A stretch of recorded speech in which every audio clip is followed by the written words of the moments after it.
Team Ann Mary! Confident naman kami. Wow. Feeling ko mauuwi namin ng jackpot. Dahil kahit un-Mary yung pelikula, Mary yung magiging Christmas namin. Ay, sus! Meron ka? Ano to? Game na ba to? Excited ako. First time ko mag-ano sa Family Feud. Take your time.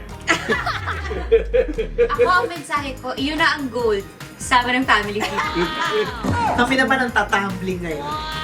Kung sakaling balato, if ever. Ngayong December 15, mapapanood niyo po ang Team Ann Mary sa Family Feud. At syempre, Sa December 25, mapapanood nyo naman ang aming pelikula, Ann Mary!